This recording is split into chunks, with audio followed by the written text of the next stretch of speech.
अस्सलाम वालेकुम my YouTube class essentials of तजवीद डे 4 में आप सबको वेलकम। आज की क्लास बहुत अहम होने वाली है क्योंकि आने वाली क्लासेस का इन्हिसार आज के अंडरस्टैंडिंग पे होगा। आज के टॉपिक्स को बहुत अच्छे तरीके से आपको समझना होगा। आज हमारा टॉपिक में होंगी कुछ ज़रूरी इस्तिलाहात, इम्पॉर्टेंट टर्म्स होंगी जो कि आने वाली क्लासेस में हम मखारिज के टॉपिक पे जब बात करेंगे तो हमें बहुत अच्छे तरीके से समझ आ जाएंगे मखारिज की। ये डायग्राम आपको जो नज़र आ रही है इसमें हमारे मुंह का अंदरूनी हिस्सा, हमारे दांतों का स्ट्रक्चर दिखाया जा रहा है कि दांतों की डिवीजन किस तरह हुई है। इसके अलावा आप ज़बान की डिवीजन और उसके मुख्तलिफ हिस्से जो हैं वो भी हमें नज़र आ रहे हैं। अभी हम इनके नाम सीखेंगे। होंठों का क्या किरदार होगा हरूफ की अदायगी में वो भी हमें पता चलेगा। हलक के मुख्तलिफ हिस्से जो हैं वो हमें बहुत डिटेल में समझाए जाएंगे इंशाल्लाह। और उसके अलावा हम दांतों के बयान से शुरू करते हैं। हमारे मुंह में टोटल जो हैं वो 32 दांत होते हैं और 32 दांतों में 12 दांत होंगे और 20 दाढ़ें होंगी। अब हम उनको वन बाय वन देख लेते हैं। सामने के 2 दांत जो हैं इनको सनाया उंगलियां कहा जाता है। एक और चीज आपने याद रखनी है कि ये दांतों का स्ट्रक्चर जो है ये ऊपर वाले दांत दिखाए जा रहे हैं, सेम स्ट्रक्चर नीचे वाले दांतों का भी होगा। नीचे के 2 दांतों को सनाया सुफला कहा जाता है और ऊपर के 2 दांतों को सनाया उंगलियां कहा जाता है। सनाया सुफला का इस्तेमाल होता है सिर्फ हरूफ की अदायगी में, इसके अलावा नीचे वाला कोई दांत इस्तेमाल नहीं होगा। सनाया उंगलियां के साथ जो ऊपर नीचे और दाएं बाएं के 2 दांत होंगे, 4 दांत होंगे एक्चुअली, उनको हम रबाई कहते हैं। और रबाई के साथ अगले 4 दांत ऊपर नीचे और दाएं बाएं के उनको हम अनियाब कहते हैं। यहाँ तक हमारे दांत जो हैं वो खत्म हो गए। अब आगे बयान शुरू होता है दाढ़ों का। उसके बाद हमारे दाढ़ें जो हैं वो दवाहिक हैं।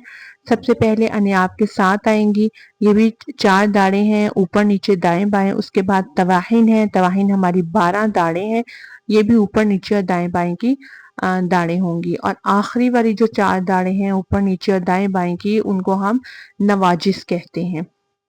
नेक्स्ट हम आ जाते हैं लिसान पे। नोके लिसान, जबान का जो नोक है उसको कहा जाता है। तरफे लिसान, जबान का वो हिस्सा जो दांतों के साथ लगता है। हाफा लिसान, जबान का वो हिस्सा जो दाढ़ों के साथ लगता है। और शज्र लिसान, जबान का वस्त जो है, जो हमारे तालू के साथ टच होता है, उसको हम शज्र लिसान या वस्त लिसान कहते हैं। और अक्सर लिसान जबान की जड़ को कहा जाता है जो कि हलक की तरफ खुलती है। ये हो गए जबान के हिस्से। उसके बाद हमारे पास आ जाते हैं हलक के हिस्से। हलक में सबसे पहले आ जाता है अदनाए हलक। अदनाए हलक हलक का वो हिस्सा होता है जो कि जबान के साथ मुत्तसिल होता है। उसके बाद हमारे पास आता है वस्ते हलक। वस्ते हलक के बाद लास्ट हलक का जो पार्ट होता है उसको हम बोलते हैं अक्साए हलक, जो कि हमारे सीने के साथ मुत्तसिल होता है, यानी कि सीने की तरफ खुलता है और उसके साथ जुड़ा हुआ होता है। ये हो गया हमारा हलक का, जबान का और दांतों का बयान। इसके अलावा हमारे मुंह के तमाम हिस्सों के अलावा हमारे होंठ जो हैं वो भी हरूफ की अदायगी में अहम किरदार अदा करते हैं। ऊपर वाले होंठ को शफत उलिया कहा जाता है और नीचे वाले होंठ को शफत सुफला कहा जाता है। ये तमाम दांत, होंठ, ये मखारिज की अदायगी के लिए बहुत ज़्यादा अहम है। इसके अलावा इसके लिए एक नज़म भी मुरतब की गई है उलमा हजरात की तरफ से।